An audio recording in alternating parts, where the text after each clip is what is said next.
Hai, jumpa lagi dengan saya, Nugroho. Oke, pada video kali ini eh, saya akan jelaskan mengenai prospektus. Nah, video kali ini dibuat untuk memenuhi ujian akhir semester mata kuliah Technopreneurship 1.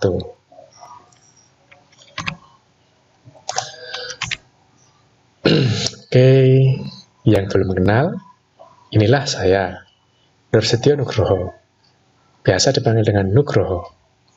Sekarang, saat ini, saya sedang menempuh kuliah di Fakultas Teknik Informatika Universitas Bhayangkara, Surabaya.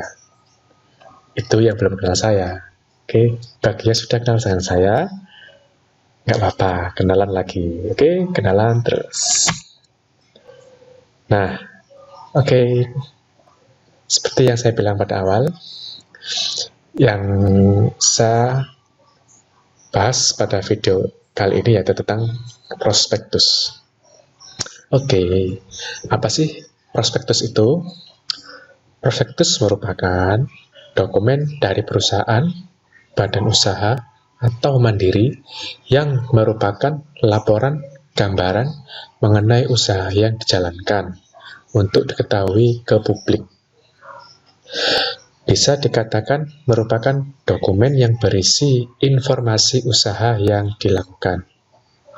Prospektus itu penting karena bisa dijadikan bahan penawaran kepada calon investor agar bisa menanamkan saham atau modal ke usaha tersebut.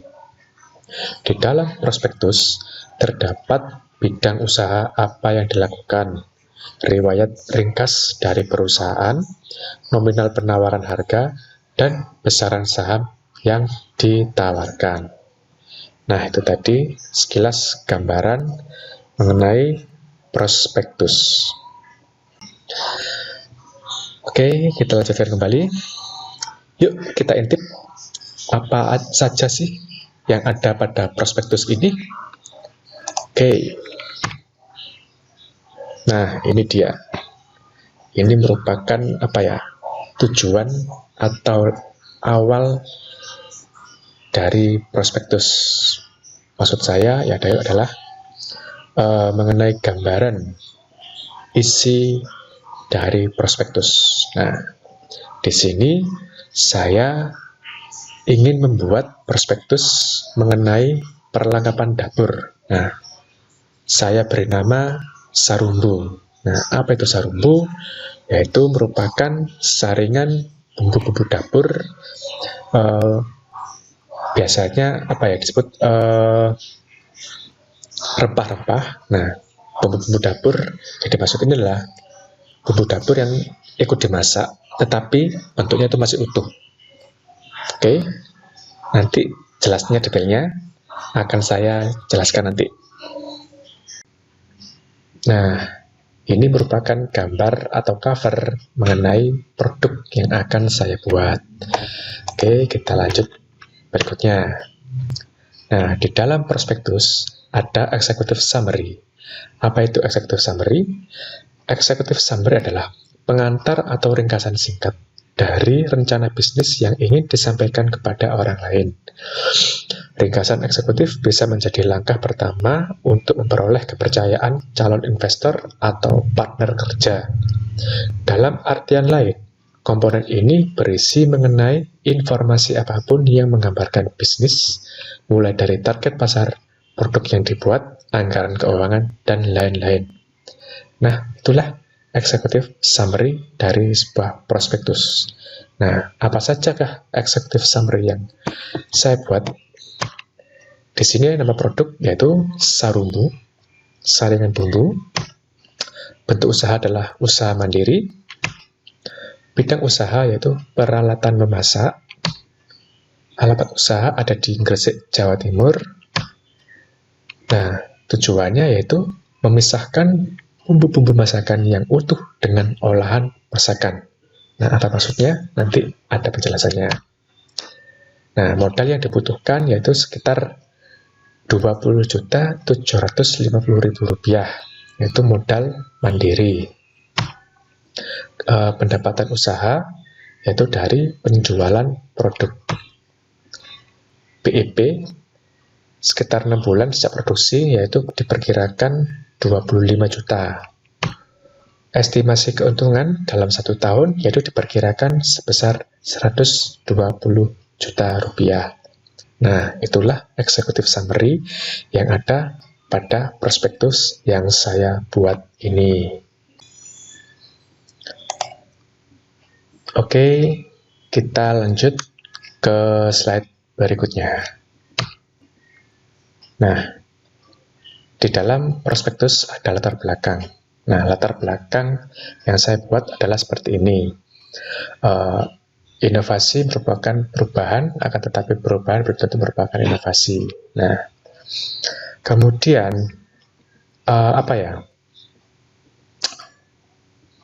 penemuan baru yang berbeda dari yang sudah ada atau yang sudah dikenal sebelumnya, misalnya gagasan, metode atau alat, merupakan bentuk inovasi. Nah, hal ini tercipta karena pola kehidupan yang terus berubah. Kehidupan menginginkan untuk terus meningkatkan kualitas produk dan layanan agar sesuai dengan kebutuhan zaman. Nah, inovasi yang berkembang terus menghasilkan berbagai macam produk yang sangat variatif.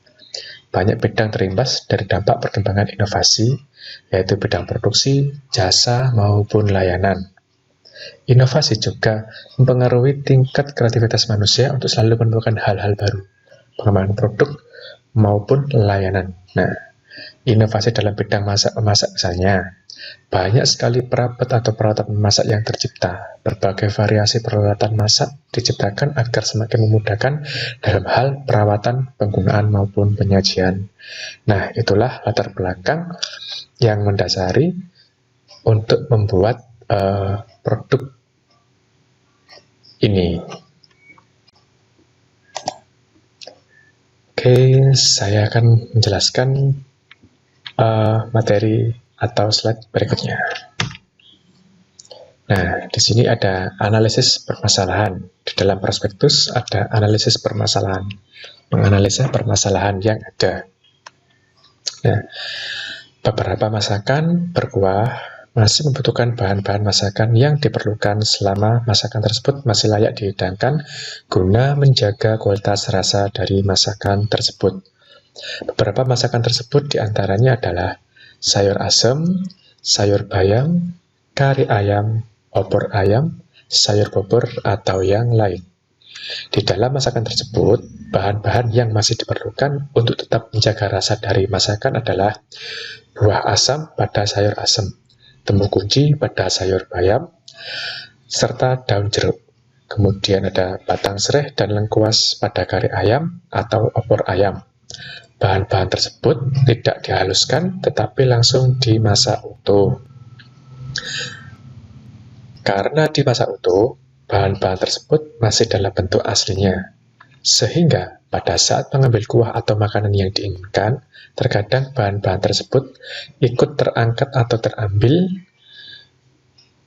ketika kita mengambilnya ya. Agar bahan-bahan tersebut tidak ikut terambil dan agar tetap menjaga kualitas rasa masakan, maka hendaknya pada panci misalnya sebagai tempat untuk memasak terdapat suatu wadah untuk memisahkan bahan-bahan tersebut. Nah, berawal dari situlah permasalahan sehingga berencana untuk membuat produk yang seperti ini. Oke, saya akan jelaskan mengenai prospektus sebelumnya. Ini masih bagian dari analisis permasalahan. Nah, ini dia dua perbandingan apabila kita memasak tanpa wadah khusus dan memasak dengan menggunakan wadah khusus. Pada sisi yang tanpa wadah khusus, yaitu bahan atau bumbu yang utuh tercampur dengan bahan atau bumbu masakan yang lain. Kemudian, susah mengambil masakan yang diinginkan karena terkadang bahan atau bumbu yang masih utuh ikut terambil. Nah, bisa dibayangkan kan, ketika kita hendak mengambil masakan atau makanan yang berkuah-kuah gitu, kita ambil, ternyata bumbu dapur atau bumbu-bumbu masak atau rempah yang masih utuh ikut terambil juga.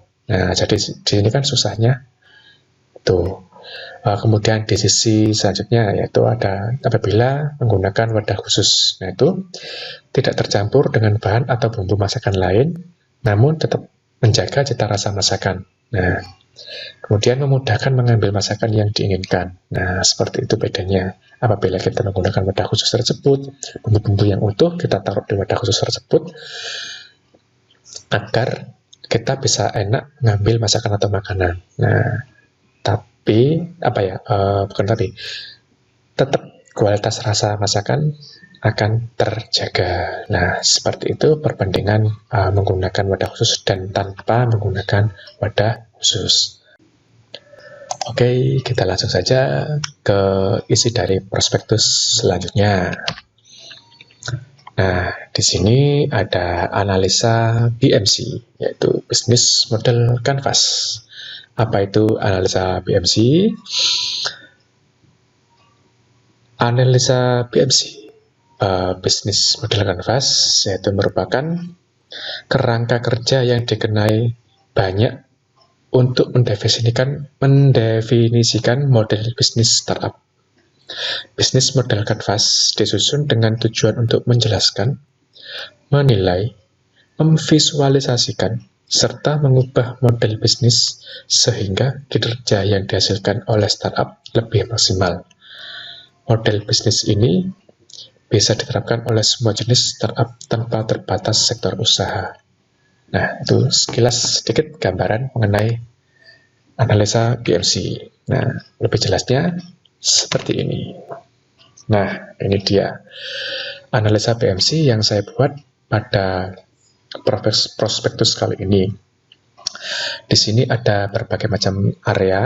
Nah, itu ada 1, 2, 3, 4, 5, 6, 7, 8, 9 area pada BMC, yaitu ada key partners, key activities, key resources, value propositions, customer relationships, channels, customer segments, cost structures, revenue stream. Nah, di sini bagian-bagian ini ada penjelasannya, ada poin-poinnya, yaitu customer segments, yaitu apa sih customer segment itu? Pelanggan, targetnya itu ke siapa? Nah, itu yaitu pebisnis kuliner, keluarga, komunitas memasak, sekolah atau kursus memasak. Nah, kemudian ada customer relationships. Nah, apakah itu customer relationship? Customer relationship itu menjalin ikatan dengan pelanggan dan menarik minat untuk membeli. Nah, apa saja usaha-usahanya? Yaitu misalnya reseller pada toko atau minimarket, promo penjualan, potongan harga. Oke, sekarang ke bawah ada channels. Apa itu channels? Yaitu cara menyampaikan produk agar sampai kepada konsumen. Di sini cara-caranya yaitu istilahnya pemasarannya yaitu membuat brosur, mengedarkan brosur, kemudian mengikuti pameran-pameran atau biasanya istilahnya pasar juga seperti itu. Kemudian kita promo di media sosial, kemudian kita mungkin bisa endorse, atau kita seperti biasa konvensional menjual secara langsung. Nah, berikutnya pindah ke area berikutnya, ada value propositions. Nah, sebentar, value proposition itu apa? Yaitu kelebihan atau keunggulan produk dibanding pesaing. Kelebihan produk kita dengan produk yang lain itu apa? Nah, itu di sini ada kualitas bagus sesuai standar, yaitu harus seperti itu, harus sesuai standarnya kualitasnya. Kemudian tersedia dalam beberapa macam bentuk, model, warna, bahan, dan ukuran. Nah, seperti itu. Mungkin bisa belum ada sih sebelumnya, mungkin loh ya. Nah, kemudian kita pindah ke area berikutnya, yaitu ada key activities. Nah, apakah itu key activities? Yaitu aktivitas yang berhubungan dengan produktivitas bisnis yang berkaitan dengan sebuah produk. Nah, itu apa saja sih yang kita lakukan dalam produk ini, dalam usaha ini? Yaitu ada produksi barang, pengecekan kecacatan atau kekurangan dari barang yang kita produksi, kemudian penjualan barang, mematenkan produk. Nah, itu adalah beberapa dari key activities. Kemudian kita ke bawah, ada key resources. Nah, apa itu key resources? Key resources yaitu berisikan daftar sumber daya yang sebaiknya direncanakan dan dimiliki. Semua jenis sumber daya, misalnya mulai dari pengelolaan bahan baku, penataan sumber daya manusia, dan penataan proses operasional menjadi perhatian dalam membuat model bisnis. Nah, itu sumber daya. Nah, key resources ini merupakan sumber daya apa saja yang ada pada sumber daya ini, yaitu tempat produksi yang terpercaya, peralatan produksi yang memadai, yang bagus, bahan baku berkualitas, kemudian modal yang cukup tentunya. Gitu. Kita ke kolom berikutnya, yaitu ada key partners. Nah, apakah itu key partners? Pihak-pihak yang bisa diajak bekerja sama untuk memasarkan produk. Nah, itu pihak yang kita ajak bersama untuk memasarkan produk kita. Yaitu ada apa? Ada apa saja? Toko peralatan dapur, minimarket, supermarket, pasar konvensional, atau pasar daring, ya, marketplace, kita jual secara online seperti itu. Kita ke bawah. Di sini ada cost structures. Nah, apa itu? Cost structures merupakan pembiayaan bisnis. Nah, rincian biaya-biaya yang harus dikeluarkan untuk melakukan proses produksi dan penjualan. Nah, apa saja rinciannya? Yaitu ada biaya produksi, ada biaya pemasaran, penetapan harga jual. Nah, itu dia. Kemudian yang terakhir area yaitu revenue stream. Nah, revenue stream. Apakah itu revenue stream? Yaitu memperoleh pendapatan dan keuntungan. Bagaimanakah cara bisa mendapatkan keuntungan atau pendapatan? Yaitu dengan menjalankan produk. Nah, itulah analisa PMC yang saya buat untuk menghasilkan produk ini. Nah, yuk kita ke isi prospektus selanjutnya. Nah, di sini ada analisa SWOT. Nah, apakah itu analisa SWOT? Analisa SWOT adalah alat yang sangat sederhana namun sangat membantu Anda untuk mengembangkan strategi bisnis. Apakah Anda membangun bisnis atau mengembangkan perusahaan lebih baik lagi? Nah, SWOT adalah singkatan dari strengths, kekuatan, weakness, kelemahan, opportunities, peluang, dan threats, ancaman. Analisis SWOT mengatur kekuatan, kelemahan, peluang, dan ancaman utama Anda ke dalam daftar yang terorganisir dan biasanya disajikan dalam bilah kisi-kisi yang sederhana. Strengths, kekuatan, dan weakness, kelemahan, adalah berasal dari internal perusahaan kita sendiri. Hal-hal yang dapat Anda kontrol dan dapat berubah. Contohnya, termasuk siapa yang ada di tim Anda, paten dan properti intelektual Anda, dan lokasi Anda. Kemudian yang opportunities, peluang, dan threats, ancaman, adalah hal eksternal yang mempengaruhi bisnis atau hal-hal yang terjadi di luar perusahaan kita pada pasar yang lebih besar. Kita dapat memanfaatkan peluang dan melindungi dari ancaman, tetapi kita tidak dapat mengubahnya. Contohnya termasuk pesaing, harga bahan baku, dan tren belanja pelanggan. Nah, itu dia sekilas mengenai apa itu analisis SWOT. Nah, dalam prospektus usaha kali ini, analisa SWOT yang saya buat seperti ini. Nah, ada kekuatan, kelemahan, peluang, ancaman, strength, weakness, opportunities, dan threats. Nah, kekuatan, strength, itu apa saja? Ada keahlian mendesain produk, kemudian juga keahlian terus berinovasi. Nah, kemudian di area kelemahan atau weakness di sini yaitu modal yang tidak cukup, kemudian tidak punya peralatan produksi sendiri. Nah, kemudian di area peluang, opportunities di sini yaitu belum pernah ada peralatan memasak yang seperti ini. Kemudian inovasi dalam bidang peralatan memasak memungkinkan ya untuk terus berkembang, terus berinovasi.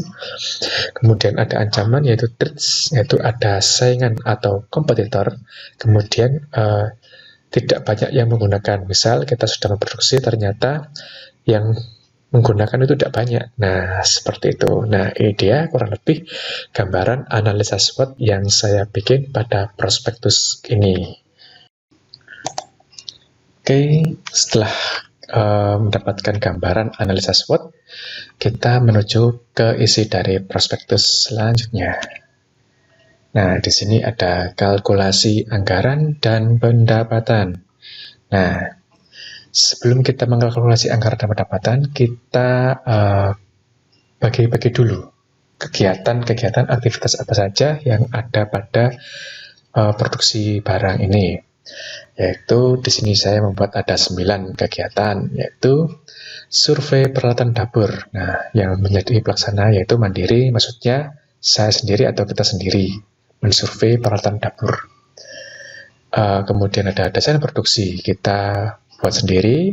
Kemudian modal usaha kita cari sendiri, mungkin bisa minjam, atau kita memang punya modal besar sendiri. Nah, seperti itu. Kemudian yang keempat ada menjalin kerjasama dengan pihak produksi. Nah, ini kita sendiri yang melakukan. Maksudnya itu apa? Menjalin produksi kerjasama. Yaitu kita kan nggak bisa membuat bahan ini sendiri gitu loh. Nah, kita menggandeng pabrik lah gitu. Orang yang memiliki pabrik untuk bisa membuat produk ini. Kemudian yang kelima ada penyediaan bahan baku. Nah, siapa yang menyediakan, yang melaksanakan ini adalah mitra, maksudnya mitra kerja kita, yang hasil kita jalin kerjasamanya tadi, yaitu tempat produksinya kita. Nah, itu dia. Kita serahkan kepada mereka. Itu oke. Kemudian yang keenam, produksi barang. Nah, produksi barang ini jelas mitra, karena kita nggak bisa membuat sendiri, karena kita tidak punya alatnya, maka dari itu kita bekerja sama atau bermitra dengan pabrik atau perusahaan untuk bisa memproduksi barang ini. Kemudian kegiatan yang ketujuh ada pengecekan kecacatan atau kekurangan. Nah, siapa saja pelaksananya yaitu mandiri dan mitra, maksudnya kita sendiri dan mitra kerjasama kita sama-sama mengecek barang yang kita produksi, apakah cacat atau enggak, apakah ada yang kurang atau tidak, apakah sesuai standar apa tidak. Kemudian penjualan barang. Nah, penjualan barang yang dilakukan adalah kita. Oke. Kemudian mematenkan produk, ya jelas kita. Nah, karena ini kan produk kita, jadi kita mematenkan sendiri. Nah, itu adalah tadi pembagian kegiatan yang ada pada produksi kegiatan ini. Nah, di sini adalah kalkulasi estimasi modal awal pelaksanaan. Nah, apa saja sih modal-modal yang kita butuhkan, yang kita anggarkan untuk pembuatan produk atau barang ini, yaitu baik biaya bahan baku. Nah, kita misalkan estimasi perkiraan 10 juta. Kemudian untuk biaya produksi perkiraan kita butuh 5 juta, kemudian biaya operasional kita butuhkan sekitar 5 juta, kemudian hak paten yaitu mematenkan produksi, mematenkan produk yaitu sekitar Rp750.000. Nah, total modal awal untuk membangun usaha ini sekitar Rp20.750.000. Oke, kemudian pendapatan. Nah, target pendapatan yang ingin kita capai yaitu urainya yaitu ada BEP sekitar 6 bulan dari sejak produksi, yaitu kita mendapatkan hasil sekitar 25 juta. Kemudian keuntungan 1 tahun sejak produksi. Nah, misalnya kita ingin untung berapa? Nah, itu perkiraan untungnya sekitar 1.200.000, maksud saya 120 juta rupiah. Nah, itulah mengenai modal yang kita butuhkan dan target capaian hasil dari produksi yang kita buat. Nah, itulah tadi bagian-bagian atau isi dari prospektus usaha. Oke, untuk selanjutnya kita keluar dari prospektus usaha, yaitu apa? Nah, ini dia. Mencoba membandingkan antara usaha mandiri atau berwirausaha dengan jual beli saham. Oke, nah di sini usaha mandiri ada area-area atau poin-poin tertentu, mulai dari perintisan awal, yaitu menentukan jenis usaha apa yang akan kita bangun, apa yang akan kita jalankan. Kemudian membutuhkan modal yang cukup banyak. Jika kita berusaha atau berwirausaha yang besar, pasti membutuhkan modal yang banyak juga. Oke. Kemudian memiliki keahlian, yaitu dia keahlian untuk berwirausaha. Kemudian menguasai strategi pasar. Kita harus tahu betul bagaimana sih pasar itu pergerakannya, celahnya, peluangnya. Nah, seperti itu. Kemudian ada kelebihan, yaitu kelebihan dari berwirausaha, yaitu kita bisa bermitra, menjalin kerjasama dengan orang lain atau dengan perusahaan lain. Kemudian melatih jiwa kepemimpinan, yaitu kita memimpin usaha kita sendiri. Kemudian membuka lapangan pekerjaan. Jika kita berwirausaha yang besar, misalnya pabrik, perusahaan, atau industri, pasti membutuhkan sumber daya manusia yang bisa juga kita membuka lapangan pekerjaan di situ. Kemudian memperoleh keterampilan baru. Nah, di situ skill-skill kita dilatih, yaitu teknik-teknik untuk berwirausaha. Bagaimana sih cara untuk meningkatkan usaha kita? Nah, seperti itu. Nah, kekurangan dari usaha mandiri, yaitu berwirausaha, yaitu kemungkinan terjerat hutang. Nah, kok bisa? Nah, mungkin kita misalnya kita nggak punya modal, kemudian ketika kita pinjam modal, kemudian kita menjalankan usaha, ternyata usaha kita itu nggak lancar. Nah, kita nggak bisa mengembalikan hutang tersebut. Nah, kurang lebih seperti itulah salah satu contoh kita bisa terjerat hutang. Kemudian memiliki pesaing, pasti di dalam dunia usaha berbisnis pasti banyak pesaing. Nah, seperti itu. Kemudian keadaan harga pasar yang tidak menentu. Nah, maksudnya yaitu kemudian harga-harga yang di pasar, mungkin bisa harga itu naik, bisa harga itu turun. Nah, seperti itu. Kemudian resiko bangkrut. Nah, itu dia. Apabila kita berhutang, kemudian tidak bisa mengembalikan hutang dari kegiatan usaha kita, ya terpaksa jalan satu-satunya yaitu menutup usaha kita, yaitu kita bangkrut, seperti itu. Oke. Nah, ini usaha mandiri atau berwirausaha. Kemudian kalau kita bermain saham, yaitu jual beli saham, yaitu bagaimana untuk memulainya, perintisan awal, yaitu memahami apa itu saham. Kita harus tahu saham itu apa sih, kita harus belajar saham itu bagaimana sih. Nah, seperti itu. Kemudian memilih perusahaan sekuritas terpercaya dan baik. Nah, perusahaan sekuritas yaitu perusahaan yang menjembatani kita dengan perusahaan untuk membeli atau menanamkan saham pada suatu perusahaan. Nah, itu dia. Apabila perusahaan sekuritas tersebut terpercaya, mudah-mudahan kita aman bermain saham di situ. Oke.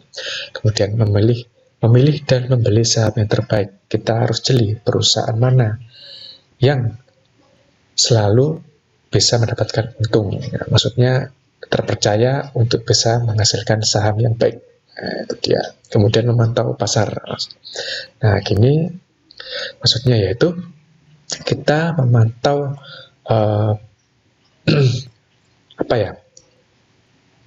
pergerakan pasar seperti apa. Nah, itu dia.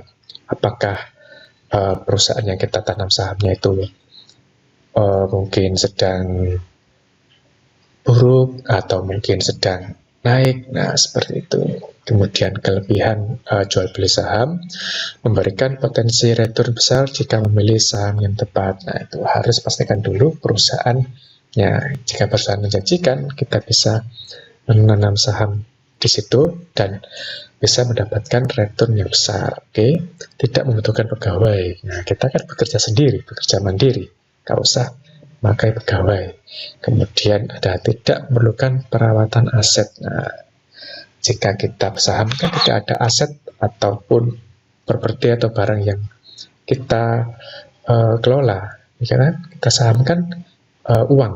Nah, itu menanam uang di perusahaan yang kita percaya. Oke, kemudian tidak perlu membayar pajak selama memiliki. Nah, kita menanam modal di situ, kita tidak perlu ikut-ikut atau susah-susah membayar pajak. Oke, kekurangan dari jual beli saham, potensi return rugi apabila salah memilih saham. Nah, apabila kita salah menanamkan modal pada suatu perusahaan, ternyata perusahaan itu bangkrut ataupun tidak memiliki profit yang begitu besar ataupun cenderung minus penghasilannya, nah kita rugi di situ. Oke. Kemudian saham bersifat fluktuatif sehingga ketika akan menjual harga tidak sesuai yang diinginkan. Nah, misalnya gini, kita membeli saham harga misalnya Rp1.000. Ternyata ketika kita mau menjual, ternyata nggak bisa, terkendala karena harga jual saham itu menurun terus atau di bawah harga jual kita. Nah, sehingga kita akan mau menjual itu rugi. Nah, seperti itu. Kemudian bisa saja tidak mendapat dividen. Nah, ada perusahaan-perusahaan tertentu yang tidak membagikan dividen ke kita. Nah, seperti itu. Kita harus, lagi-lagi kita harus jeli memilih perusahaan yang baik, yang terpercaya, yang bisa menghasilkan profit ataupun bisa menghasilkan dividen. Kemudian perusahaan bangkrut beresiko kehilangan saham. Nah, ini kalau perusahaan itu bangkrut, ya udah saham kita hilang, modal yang kita tanamkan hilang di situ. Oke, itulah tadi perbedaan antara berwirausaha sendiri dengan jual beli saham. Oke, kita ke slide berikutnya. Nah, ini adalah kesimpulan antara prospektus usaha dan saham. Nah, pada prospektus usaha kita dapat ambil kesimpulan, yaitu prospektus itu merupakan dokumen dari perusahaan, badan usaha atau mandiri yang merupakan laporan gambaran mengenai usaha yang dijalankan untuk diketahui ke publik. Kemudian atau bisa juga dokumen yang berisi informasi usaha yang dilakukan. Oke, itulah prospektus. Kemudian saham, apa itu saham? Bukti kepemilikan nilai sebuah perusahaan atau bisa tanda penyertaan modal seseorang atau pihak badan usaha dalam suatu perusahaan atau perseroan terbatas. Nah, itu dia perbedaan antara prospektus dan saham. Oke, sebagai penutup di sini yaitu dari hasil ini dapat kita peroleh kesimpulan antara berwirausaha atau berbisnis sendiri dan menjadi investor atau bermain saham, jual beli saham. Perbandingan perintisan, pengelolaan, pengoperasian, kelebihan maupun kerugian antara perusahaan mandiri atau berbisnis dengan menjadi investor telah jelas. Terdapat keunggulan dan kerugian masing-masing. Oke, dari situlah kita dapat membandingkan prospektus usaha dengan jual beli saham. Nah, sekian video yang saya buat kali ini mengenai prospektus usaha dan sedikit dibandingkan dengan jual beli saham. Oke, nah terima kasih telah menonton dari awal hingga akhir. Dan juga terima kasih atas perhatiannya. Apabila dalam penjelasan saya tadi ada kekurangannya, saya mohon maaf. Mungkin ya seperti biasa, kita semua itu manusia biasa yang salah Dan lupa, apabila ada sisi positif, ada ilmunya, ada pelajarannya, kita bisa ambil, kita bisa sharing, berbagi ilmu-ilmu yang kita peroleh, sehingga kita semakin menjadi cerdas ke depannya.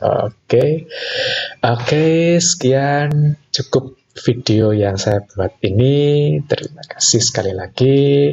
Sampai jumpa. Bertemu dengan saya pada video-video berikutnya.